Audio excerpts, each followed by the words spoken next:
नमस्कार दोस्तों, स्वागत है आपका आपके अपने YouTube चैनल पर। दोस्तों, लीनियर अलजेब्रा में हमारा second chapter basis and dimensions चला हुआ था। उसकी सारी वीडियो अपनी कंप्लीट हो चुकी है। आज हम उसके MCQ प्रैक्टिस करेंगे। तो देखिए यहाँ पर फर्स्ट क्वेश्चन हमें क्या गिवन है।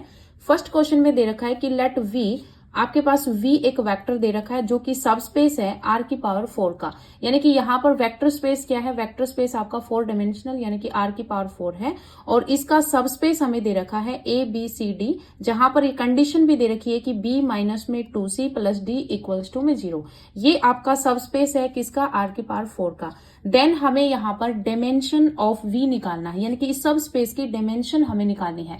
तो जब मैंने आपको डेफिनेशन कराई थी dimensions of the vector space, तो dimensions of the vector space क्या होता है कि जब आपके पास बेसिस में जितने एलिमेंट्स होते हैं, आपके पास बेसिस बनता है, बेसिस में जितने भी नंबर ऑफ एलिमेंट्स होते हैं वो आपके क्या कहलाते हैं, वही आपके डायमेंशंस ऑफ द वेक्टर कहलाता है। क्लियर है। और बेसिस बनने के लिए क्या होनी चाहिए condition, first condition linearly independent होनी चाहिए, और सेकंड कंडीशन होती है कि जो आपका V आपका वेक्टर स्पेस होता है वो S के हर एक एलिमेंट से क्रिएट किया जा सके, यानी कि V जो है वो LS के इक्वल होना चाहिए। क्लियर है। जब ये दो कंडीशन होती है तो वो आपका बेसिस बनता है। ये तो था थ्योरेटिकल पार्ट। आपको थ्योरेटिकल पार्ट भी जो है वो याद रखना है, क्योंकि आपसे डेफिनेशन से भी क्वेश्चन बन सकते हैं, तो आपको थ्योरेटिकल पार्ट याद रखना है। अब यहाँ पर मेन जो बात आती है कि अगर एग्जाम में क्वेश्चन आ गए तो आप किस तरीके से करोगे। तो जब आपके पास एक रिजल्ट आपका बनता है, अगर VF आपके पास एक वेक्टर स्पेस है, ठीक है, VF आपके पास एक वेक्टर स्पेस दे रखा हो और इस वेक्टर स्पेस का W या फिर कोई भी नाम दे रखा हो और एक सब स्पेस दे रखा हो, ठीक है, यानी कि सब स्पेस आपको दे रखा हो कि नाम तो कुछ भी हो सकता है, लेकिन हम यहाँ पर जनरल वे जो है वो यहाँ पर W लेके चलते हैं। तो W जो है वो इसका क्या है, सब स्पेस है। यहाँ पर जैसे V नाम से ही यहाँ पर जो है वो सब स्पेस दे दिया, तो नाम यहाँ पर कुछ भी रख सकते हैं, वो कोई भी लेटर ले सकते हैं, लेकिन आपके पास एक क्या होना चाहिए, सब स्पेस होना चाहिए। कि VF आपके पास एक वेक्टर स्पेस है और W जो है वो उसका सब स्पेस है। देन अगर हमें उस सब स्पेस की डायमेंशंस पूछ ली जाए, किसकी, सब स्पेस की, तो सब स्पेस की जब डायमेंशंस पूछ ली जाए तो आपके पास फॉर्मूला होगा कि डायमेंशन ऑफ V माइनस में आपके पास यहां पर आएगा number of linearly independent conditions. ठीक है, ये आपके पास फॉर्मूला बन जाएगा। क्लियर है। क्या फॉर्मूला है कि अगर आपके पास एक वेक्टर स्पेस दे रखा हो और उसका एक सब स्पेस दे रखा हो और हमें सब स्पेस की डायमेंशंस पूछ ली जाए, तो आपको डायमेंशंस ऑफ V माइनस में number of linearly independent conditions को माइनस करना है। ठीक है। अब यहाँ पर वेक्टर स्पेस क्या है, R की पावर 4। तो R की पावर 4 मैंने आपको बताया था डायमेंशन निकालने की। अगर R की पावर 1 है तो आपकी 1 डायमेंशन होती है, R की पावर 2 है तो 2 डायमेंशन होती है। जितनी पावर होती है उतनी ही आपके पास डायमेंशन होती है। क्लियर है। अब देखिए यहाँ पर R की पावर 4 हमें दे रखा है, तो इसका मतलब जो डायमेंशन ऑफ V होगी वो आपके पास कितनी होगी, 4 होगी। माइनस में हमें करना है number of linearly independent condition. अब यहाँ पर सब स्पेस में आपके पास कंडीशंस कितनी है, एक ही कंडीशन दे रखी है, तो हम एक यहां से माइनस कर देंगे, तो 4 में से 1 जाएगा, आपके पास कितना बचेगा, 3 बचेगा। तो 3 आपका आंसर हो जाएगा, जो आपका D ऑप्शन है वो करेक्ट हो जाएगा। क्लियर है।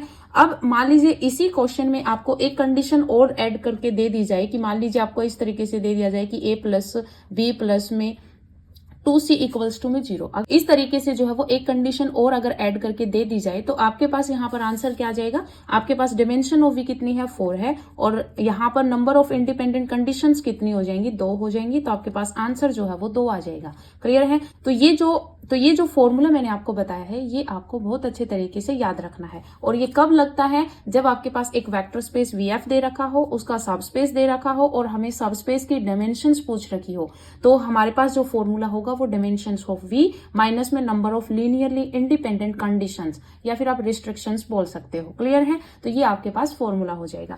उसके बाद देखिए यहाँ पर सेकंड क्वेश्चन हमें क्या दे रखा है। सेकंड क्वेश्चन में दे रखा है कि which of the following set of vectors is a basis for vector space R cube. हमें यहाँ पर वेक्टर्स का सेट दे रखा है और हमें ये बताना है कि इसमें से कौन सा बेसिस बनेगा वेक्टर स्पेस आर क्यूब के लिए।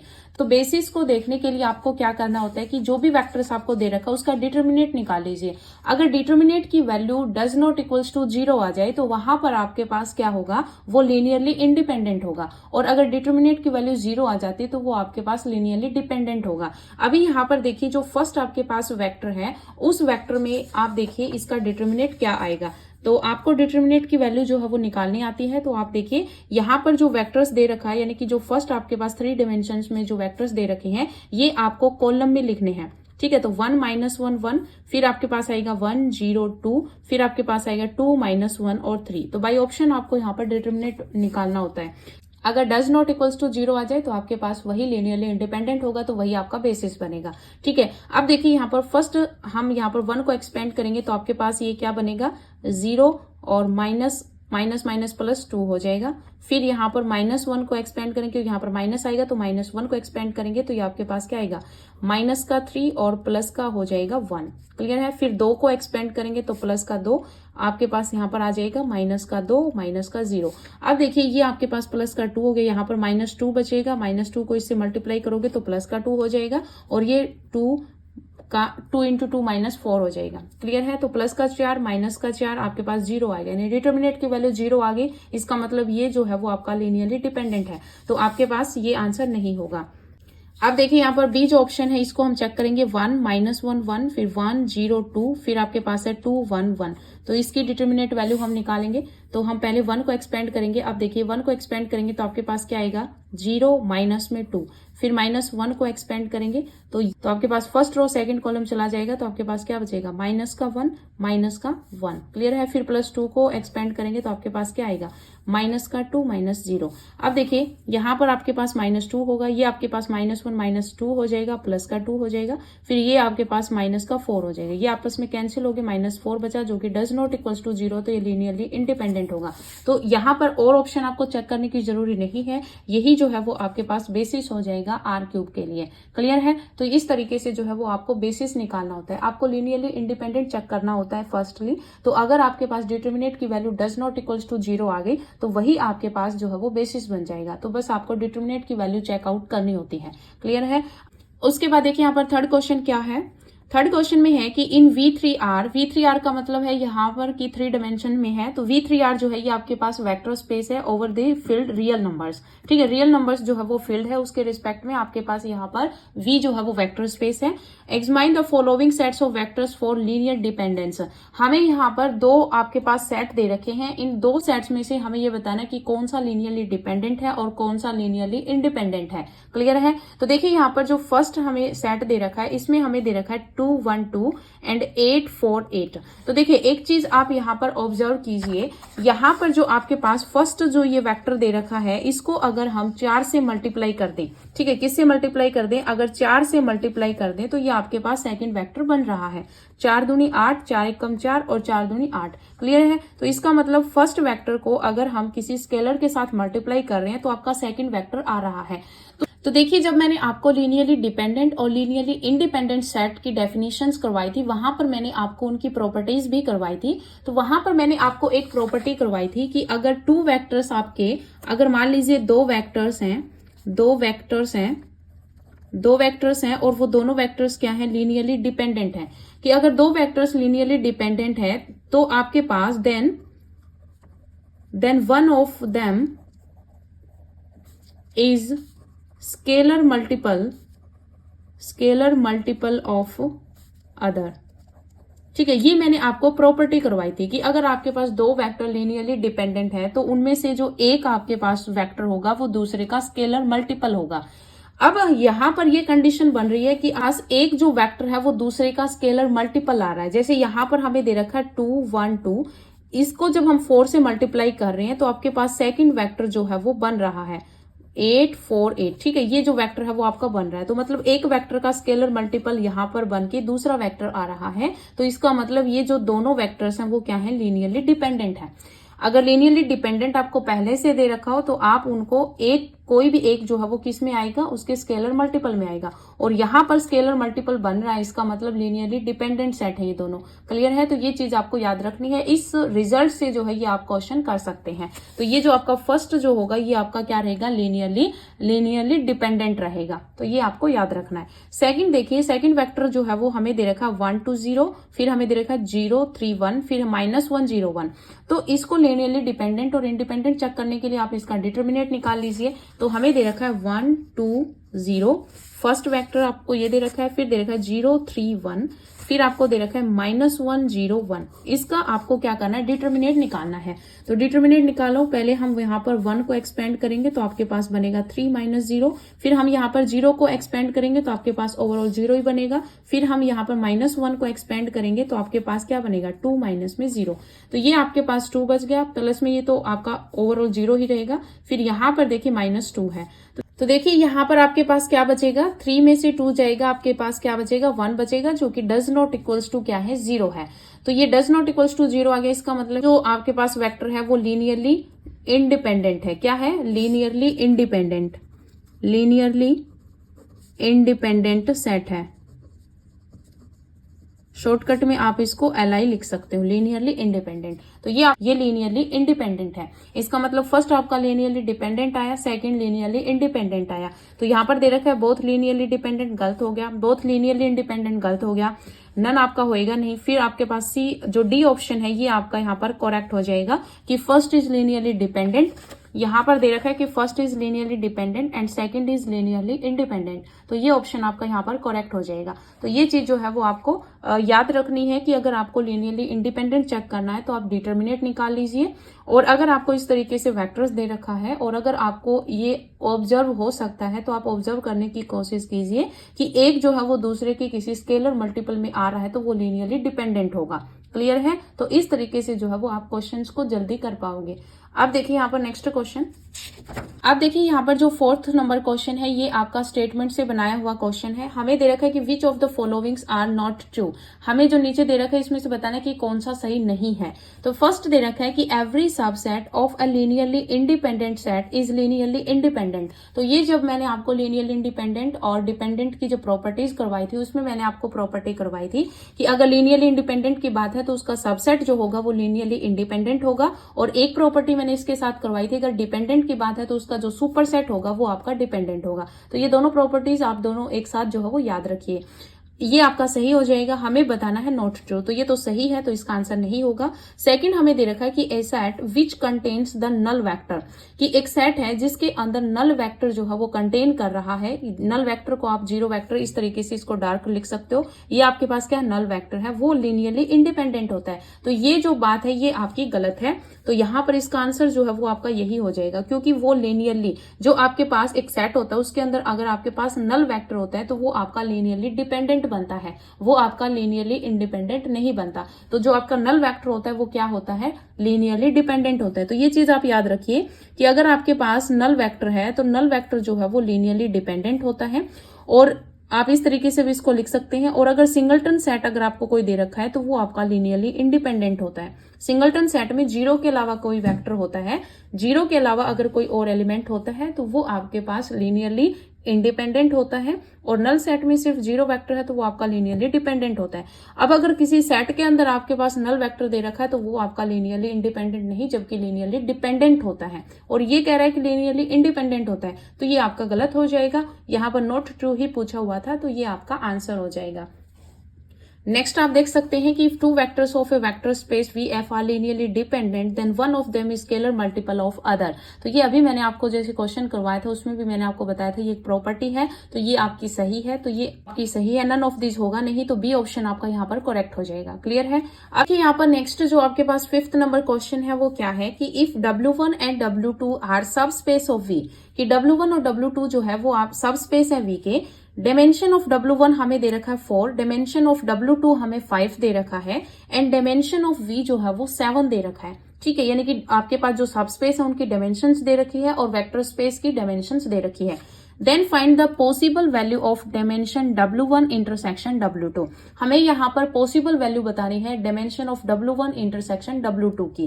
क्लियर है? तो यहाँ पर देखिए, जब आपके पास सबस्पेस की डायमेंशंस दे रखी हो और आपके पास डायमेंशन ऑफ V यानी कि वेक्टर स्पेस की डायमेंशन दे रखी हो और इंटरसेक्शन के बारे में अगर कोई बात कर रहा हो कि इसकी पॉसिबल वैल्यूज कितनी होगी, तो वहां पर जो है वो आपको एक रिजल्ट याद रखना है। वो क्या है कि dimension of W1 intersection W2 जो है ये आपका हमेशा ही लेस देन इक्वल टू होगा minimum value of dimension of W1 comma dimension of W2। ठीक है, यानी कि जो इंटरसेक्शन की जो डायमेंशन वैल्यू होगी वो लेस देन इक्वल्स टू होगी minimum of dimension of W1 comma dimension of W2। अब देखिए, जो dimension of W1 intersection W2 है ये आपका लेस देन इक्वल्स टू किसके आ जाएगा? Minimum value of dimension of W1 कितना है? 4, और W2 की जो डायमेंशन की वैल्यू है वो है 5। तो मिनिमम वैल्यू इसमें क्या आएगी? 4। तो इसका मतलब dimension of W1 intersection W2 जो है ये लेस देन इक्वल्स टू 4 होगा। क्लियर है? साथ के साथ आपके पास यहाँ पर ये रिजल्ट भी याद रखना है कि जो आपके पास dimension of W1 intersection W2 की जो वैल्यू होगी ये ग्रेटर इक्वल होगी किसके?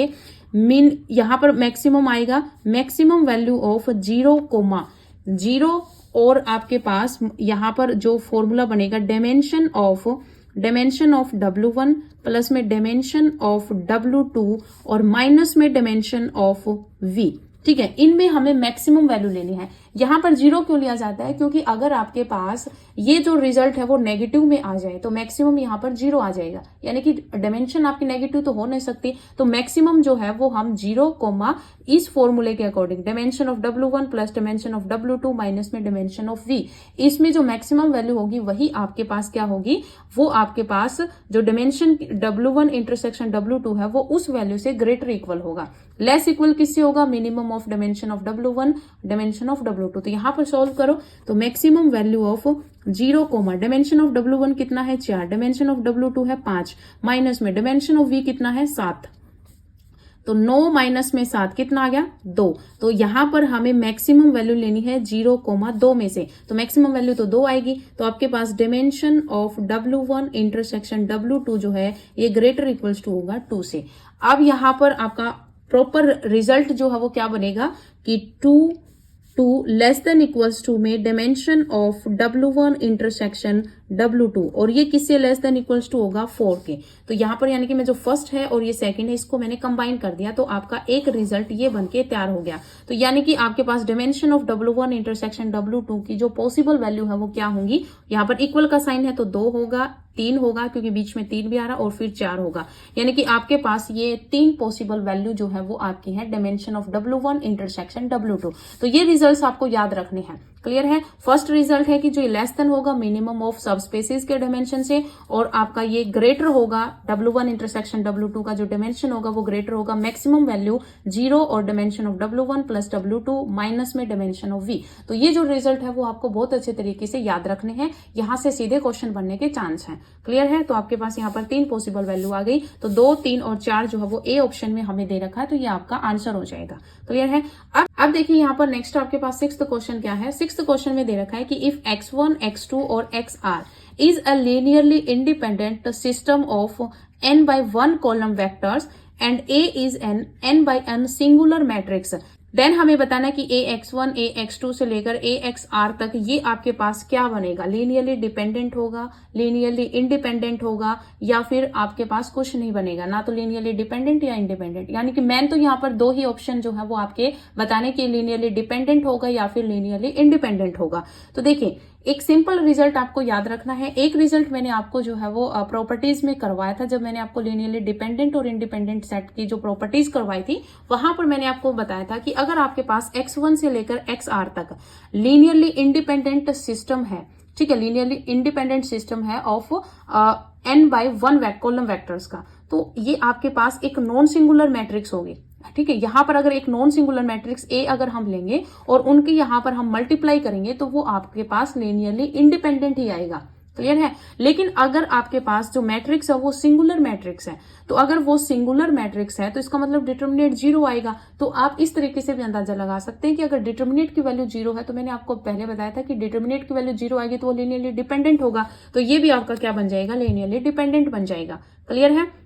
और अगर नॉन सिंगुलर मैट्रिक्स है तो डिटर्मिनेंट की value does not equals to 0 होगी। अगर डिटर्मिनेंट की value does not equals to 0 होगी तो वो लीनियरली इंडिपेंडेंट होगा। तो ये दो रिजल्ट्स हैं जो कि आपको याद रखने हैं। सिर्फ इतना ही चेंज होगा, अगर सिंगुलर है तो लीनियरली डिपेंडेंट होगा, और अगर नॉन सिंगुलर ए मैट्रिक्स है तो आपका लीनियरली इंडिपेंडेंट होगा। क्लियर है। अब देखिए यहाँ पर 7th नंबर क्वेश्चन हमें क्या दे रखा है। 7th क्वेश्चन में हमें दे रखा है कि the dimension of the vector space of all 3x3 real symmetric matrices is. हमें यहाँ पर जो है वो डायमेंशन बतानी है, vector space of all 3x3 order की रियल सिमेट्रिक मैट्रिसेस की डायमेंशन बतानी है। तो यहाँ पर जो है वो आपको कुछ रिजल्ट्स जो है वो याद रखने हैं कि अगर आपके पास सिमेट्रिक मैट्रिक्स दे रखी हो तो आपको किस तरीके से जो है वो यहाँ पर फॉर्मूला लगाकर आपको उसके डायमेंशंस निकालने हैं। क्लियर है।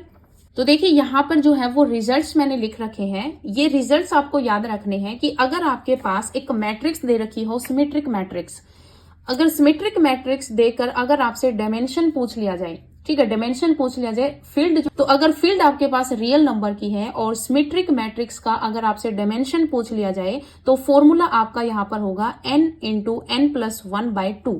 क्लियर है। अब यहाँ पर सिमेट्रिक मैट्रिक्स ही हमें क्वेश्चन में दे रखी है, तो यहाँ पर जब हम फॉर्मूला लगाएंगे, आपके पास जो ऑर्डर है वो 3x3 ऑर्डर का है, तो आपके पास क्या हो जाएगा, 3 इंटू में 3+1 4 हो जाएगा अपॉन में 2, तो 2 2 जा 4, तो यानी कि 2 पर कट हो जाएगा, तो 3 2 जा 6, आपके पास बी ऑप्शन जो है वो करेक्ट हो जाएगा।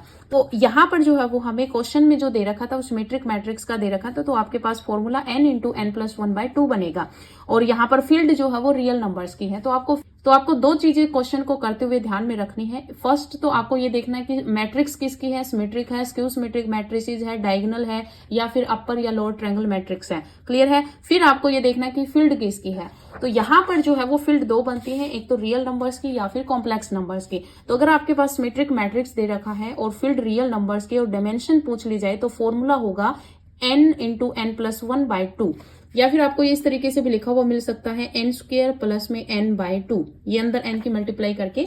देन अगर फील्ड आपकी कॉम्प्लेक्स नंबर की है तो जो आपके पास डायमेंशन होती है रियल नंबर की उसका डबल हो जाता है। तो यहां पर आप इसका डबल करोगे तो 2 करोगे मल्टीप्लाई में, तो 2 से 2 कैंसिल हो जाएगा, क्या बचेगा n इंटू n+1, या फिर आप इस तरीके से भी लिख सकते हो n² प्लस में n। क्लियर है।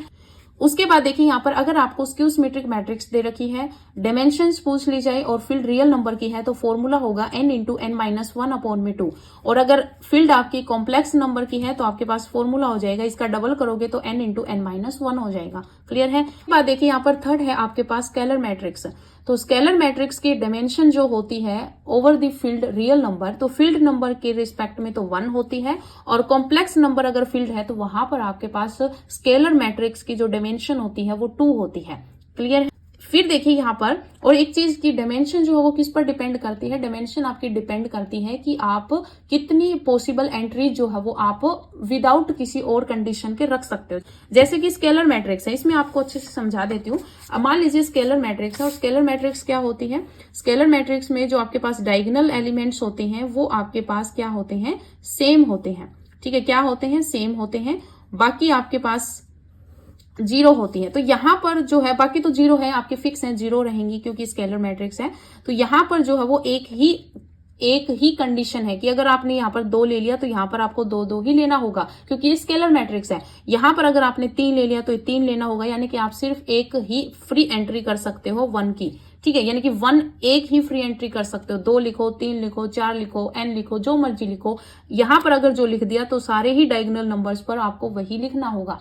ठीक है, इसका मतलब क्या है, इसका मतलब है कि सिर्फ आप एक ही फ्री एंट्री कर सकते हो। अगर आपने यहाँ पर 4 लिख दिया तो आपको सारे ही डायगोनल नंबर्स जो है वहां पर 4 लिखना पड़ेगा। तो एक ही फ्री एंट्री आप कर सकते हो, तो वो आपकी डायमेंशन होती है। क्लियर है। तो इसी तरीके से जो है वो आपको ये सारी चीजें जो है, जैसे सिमेट्रिक मैट्रिक्स में आप कितनी फ्री एंट्री कर सकते हो, स्क्यू सिमेट्रिक मैट्रिक्स में आप कितनी फ्री एंट्री कर सकते हो, क्लियर है। तो वे उस तरीके से ये आपकी डायमेंशन बनती है। फिर है आपके पास डायगोनल मैट्रिक्स। अब डायगोनल मैट्रिक्स जो होता है, इसमें क्या होता है, जो आपके पास ये और बाकी सारी जीरो होती है और जो डायगोनल एलिमेंट्स होते हैं वो आपके पास जीरो नहीं होते, ठीक है। तो यहाँ पर जो डायगोनल एलिमेंट्स जो आपके पास आएंगे, उनके पास जो आपके पास एंट्री, जब आप फ्री एंट्री कर सकते हो, वो आपकी जितना ऑर्डर होगा उतनी आप फ्री एंट्री कर सकते हो। फॉर एग्जाम्पल मैंने यहाँ पर मान लीजिए 2, 3 और 4 ले लिया, बाकी जो एंट्री है वो आपकी यहाँ पर क्या है, 0 है। तो यहाँ पर जो है वो मैंने यहाँ पर फ्री एंट्री की है, यहाँ पर भी फ्री एंट्री की, यहाँ पर भी फ्री एंट्री की है। 3x3 ऑर्डर का, तो मैंने यहाँ पर 3 फ्री एंट्री की है। n यहाँ पर क्या है, 3, तो यहाँ पर n ही आपके पास क्या आ जाएंगी, फ्री एंट्री आ जाएगी। तो अगर आपको डायगोनल मैट्रिक्स दे रखा है, तो आप अगर फील्ड रियल नंबर की है तो n आपके पास डायमेंशन होगी, और अगर कॉम्प्लेक्स नंबर है तो 2n आपकी डायमेंशन होगी, क्लियर है। उसके बाद देखिए, अगर मैट्रिक्स दे रखा है m/n ऑर्डर का, m/n ऑर्डर का अगर मैट्रिक्स दे रखा है तो आपके पास फील्ड रियल नंबर के रिस्पेक्ट में डायमेंशन क्या होगी, तो mn होगी। दोनों की मल्टीप्लीकेशन कीजिए, रो और कॉलम की, और अगर कॉम्प्लेक्स है तो इसका डबल कर दीजिए, 2mn हो जाएगी। तो ये जितनी भी मैंने आपको यहाँ पर मैट्रिसेस के बारे में बताया है, ये सारी आपको याद कर लेनी है। डायमेंशंस इनसे निकालनी पूछी जा सकती है, क्लियर है। तो ये आपको अच्छे तरीके से याद रखना है। और पर नेक्स्ट जो 6th नंबर मैंने यहाँ पर लिख रखा है, ये भी याद कर लीजिए कि अगर पोलिनोमियल आपको दे रखा हो ओवर फील्ड रियल नंबर की फील्ड है, और पोलिनोमियल अगर आपको दे रखा है, पोलिनोमियल का सेट आपको दे रखा है Pnx, तो इसकी डिग्री जो होगी वो क्या होगी, n होगी। डिग्री क्या होगी, n होगी। और उसकी जो डायमेंशन होगी, डायमेंशन जो होगी पोलिनोमियल की, वो n+1 होगी। क्यों? क्योंकि आपके पास जो वहां पर, जैसे आपके पास ये जो पोलिनोमियल का जो एक जनरल सेट बनता है, वो आपका इस तरीके से बनता है। क्योंकि एक यहाँ पर आप इस तरीके से समझ सकते हैं, एक आपके पास यहाँ पर आइडेंटिटी एलिमेंट तो होता ही है, तो 1 होता है। फिर आपके पास x होगा, x² होगा, फिर x3 होगा। इस तरीके से x की पावर n तक जो है ये पोलिनोमियल का सेट चलता रहता है। तो n एलिमेंट्स तो है यहाँ पर, तो ये जो आपके पास n वेक्टर तो है, एक एक्स्ट्रा वेक्टर है, तो इसकी डायमेंशन कितनी होगी। डायमेंशन तो वही होती है जिसमें उसके अंदर जितने एलिमेंट्स है, बेसिस के अंदर जितने एलिमेंट्स है, वो आपके पास क्या होती है, डायमेंशन होती है। तो n+1 यहाँ पर क्या बनेगी, n+1 इसका यहाँ पर डायमेंशन बन जाएगा, क्लियर है। तो ये चीज आपको याद रखनी है। उसके बाद देखिए, आपके पास नेक्स्ट क्वेश्चन हमें क्या दे रखा है, 8th number question. 8th number question में हमें दे रखा है कि the dimension of the vector space CR vector space का हमें बताना है कि इसकी डायमेंशन क्या होगी। यहाँ पर जो फील्ड दे रखी है वो रियल नंबर की दे रखी है, क्लियर है। तो एक चीज आपको सीधी याद रखनी है कि अगर आपको फील्ड रियल नंबर्स की दे रखी है और बाहर आपके पास कॉम्प्लेक्स नंबर दे रखा है, यानी कि CR अगर आपको दे रखा है, तो इसकी जो डायमेंशन होगी वो आपके पास 2 होगी। कितनी होगी, 2 होगी। अब यहाँ पर भी आपको जो है वो कुछ रिजल्ट्स जो है वो याद रखने हैं, वो रिजल्ट्स देख लीजिए। यहाँ पर सीधे ही आपको स्टैंडर्ड एग्जांपल्स आप बोल सकते हो, इनको स्टैंडर्ड एग्जांपल सीधे पूछे जा सकते हैं। ये आप सारे याद कर लीजिए कि किसकी डायमेंशन क्या होगी। तो देखिए, तो यहाँ पर इसका जो आंसर है, CR का जो आंसर है, इसमें जो आपकी डायमेंशन होगी वो 2 होगी। तो बी ऑप्शन जो है ये आपका करेक्ट हो जाएगा। अब कुछ स्टैंडर्ड रिजल्ट्स हैं, या फिर आप एग्जांपल्स बोल सकते हो, कुछ स्टैंडर्ड एग्जांपल्स हैं जो कि आपको याद रखने हैं कि किसकी क्या डायमेंशन बनेगी। तो ये कुछ स्टैंडर्ड एग्जांपल्स हैं जो कि आपको लर्न करने हैं। मैंने यहाँ पर अपने नोट्स में लिख भी रखा है, आपको ये क्या करना है, लर्न करना है। तो देखिए, यहाँ पर वेक्टर्स आपको जो ये टाइप्स मैंने यहाँ पर लिख रखे, अगर ये वेक्टर्स आपको मिल जाए क्वेश्चन में सीधे ही, तो आपको इसके आंसर जो है वो पता होने चाहिए। तो अगर आपके पास वेक्टर है R/R, यानी कि R रियल नंबर्स पे ही फील्ड आपके पास रियल नंबर की है, अगर ये वेक्टर दे रखा है R/R, तो आपके पास डायमेंशन जो होगी वो 1 होगी, और इसका बेसिस आपका 1 बनेगा। बेसिस में ही जितने एलिमेंट्स होते हैं वही आपकी डायमेंशन होती है, तो ये आपकी बेसिस बनेगी। सेकंड, अगर आपको C/C दे रखा है तो इसकी डायमेंशन 1 होगी। इसी तरीके से अगर आपको यहाँ पर Q/Q दे रखा हो तो भी आपके पास डायमेंशन जो है वो 1 बनेगी, ठीक है। मैं यहाँ पर लिख देती हूँ, इसकी डायमेंशन क्या बनेगी, 1 बनेगी। इस तरीके से अगर आपको यहाँ पर ZP दे रखा हो, क्या दे रखा हो, ZP, ठीक है, ZP/ZP दे रखा हो। P जो है वो क्या होना चाहिए, P जो है P जो है ये क्या है, P is prime, P prime number होना चाहिए। तो उसकी जो डायमेंशन है वो भी आपकी क्या बनेगी, 1 बनेगी। तो ये चीज याद रखनी है। उसके बाद देखिए, आपके पास R²R, अब R² कर दिया तो यहाँ पर पावर कितनी आ गई, 2, तो डायमेंशन आपके पास क्या बनेगी, 2 बनेगी, क्लियर है। और बेसिस क्या बनेगा, 1001, ये स्टैंडर्ड बेसिस है जो कि आप याद कर लीजिए। अगर क्यूब है, R³ सेम होनी चाहिए, नंबर R है तो R ही फील्ड होनी चाहिए, तो R³ तो 3 डायमेंशन बनेगी, ठीक है। और अगर आपको बाहर सी स्क्वेयर आर दे दिया जाए तो आपके पास यहाँ पर जैसे स्क्वेयर है तो आर स्क्वेयर आर में कितनी डिमेंशन बनी थी 2। तो अब जो है कॉम्प्लेक्स नंबर का दे दिया तो इसका डबल कर दीजिए, तो 2 का डबल करोगे तो 4 हो जाएगी, यानी कि सी स्क्वेयर आर की जो डिमेंशन होगी वो 4 होती है। सी आर की मैंने अभी आपको बताया 2 डिमेंशन होती है, क्योंकि अगर सी क्यूब आर है तो आपके पास यहाँ पर देखिए आर क्यूब आर की कितनी है 3, 3 का डबल करोगे तो आपके पास यहाँ पर 6 हो जाएगा।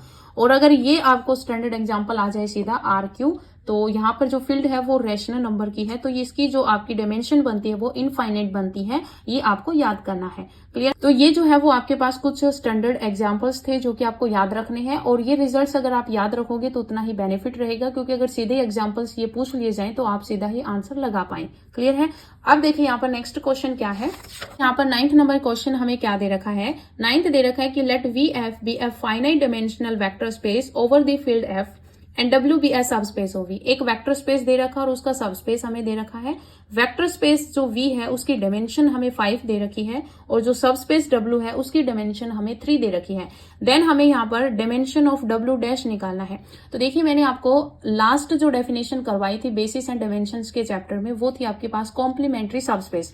कॉम्प्लीमेंट्री सबस्पेस क्या कह रहा था कि आपके पास ये वेक्टर स्पेस वी एफ है, इसका एक सबस्पेस है डब्ल्यू, देन आपके पास एक अनदर सबस्पेस एग्जिस्ट कर रहा था डब्ल्यू डैश। ये डब्ल्यू डैश जो है वो आपका क्या कहलाता था, डब्ल्यू डैश जो है वो आपका कॉम्प्लीमेंट्री सबस्पेस कहलाता था। कब कहलाता था?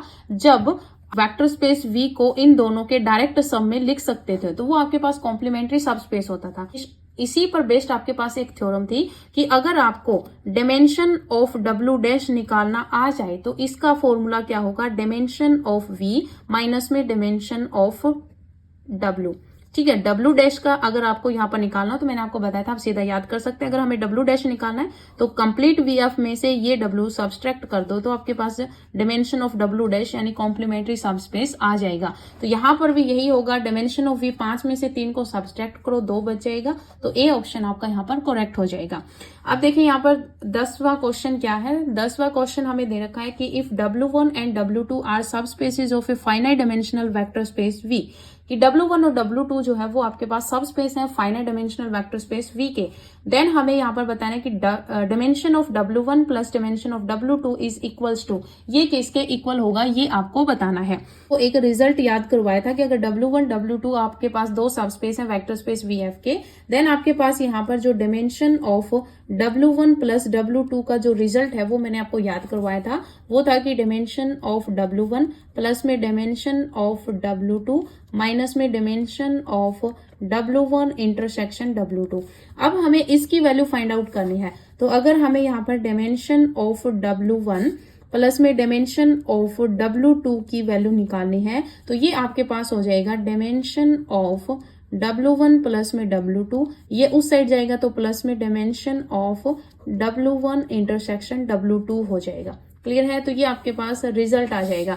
तो यहाँ पर देखिए डी ऑप्शन जो है ये आपका यहाँ पर करेक्ट हो जाएगा। तो ये आपके 10 क्वेश्चंस थे, और इन 10 क्वेश्चंस में मैंने आपको सिर्फ 10 क्वेश्चन ही नहीं करवाए, बहुत सारे आपको यहाँ पर स्टैंडर्ड एग्जाम्पल्स भी करवाए हैं जो कि आपके सीधे ही एग्जाम में पूछे जा सकते हैं। क्लियर है? तो आपको अगर ये वीडियो पसंद आई हो तो वीडियो को लाइक शेयर जरूर करें। तो आज इस वीडियो में इतना ही, मिलते हैं नई वीडियो के साथ। धन्यवाद।